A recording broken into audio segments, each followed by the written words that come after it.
अस्सलाम वालेकुम। आज हम बात करेंगे उन खवातीन के बारे में जिनकी किसी न किसी वजह से जो है वो यूट्रस जो है बच्चेदानी जो है वो रिमूव हो जाती है, चाहे वो यंग एज में हो या ओल्ड एज में हो। तो उसके बाद हमें अपना ख्याल किस तरह से रखना चाहिए। अच्छा, खवातीन जो है वो बच्चेदानी के रिमूवल के बाद ना सिर्फ फिजिकली इफेक्ट होती है, यानी जिस्मानी तौर पर तो उनमें चेंजेस आ ही रही होती है। उनके पीरियड्स जो है, अगर वो यंग खवातीन थी तो उनके पीरियड्स रुक जाते हैं।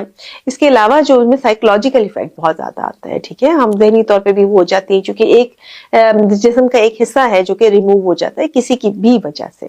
इस लिहाज से दोनों तरीके से हम उनको डील कर रहे होते हैं। इसमें सबसे इंपॉर्टेंट बात जो समझने की ये है कि अगर आपकी सिर्फ बच्चेदानी रिमूव हुई है, आप यंग है और आपकी अंडेदानी अंदर है, यानी सिर्फ यूट्रस को रिमूव किया गया है और ओवरीज आपके अंदर है, तो एक्चुअली आप मीनोपॉज में नहीं गई है। ये बहुत इंपॉर्टेंट है, यानी कि सिर्फ आपके पीरियड्स रुके लेकिन आपके हार्मोन्स वहीं के वहीं है, आप मीनोपॉज में नहीं गई है। इस वजह से आपकी लाइफ ज्यादा इफेक्ट नहीं होती है, आपकी लाइफ वैसी ही रहती है जैसे कि पहले थी। इवन आपके हस्बैंड वाइफ के रिलेशनशिप वही रहता है, आपका वजाइना ड्राइनेस का शिकार नहीं होता, आपके मूड स्विंग्स नहीं होते हैं और आप एक नॉर्मल लाइफ जो है उसी तरह से गुजार सकती हैं जैसे कि यूट्रस के साथ आप गुजार रहे थे।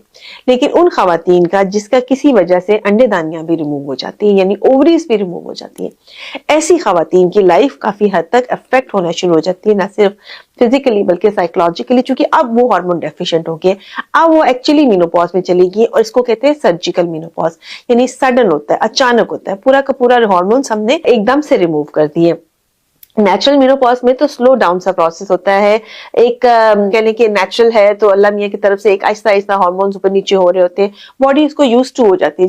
जबकि सर्जिकली जब हम इसको रिमूव कर देते हैं तो ऐसा नहीं होता, इसलिए अब्रप्ट चेंजेस बॉडी के अंदर आना शुरू होती है। पेशेंट बहुत ज्यादा अफेक्ट होना शुरू हो जाता है मेंटली भी।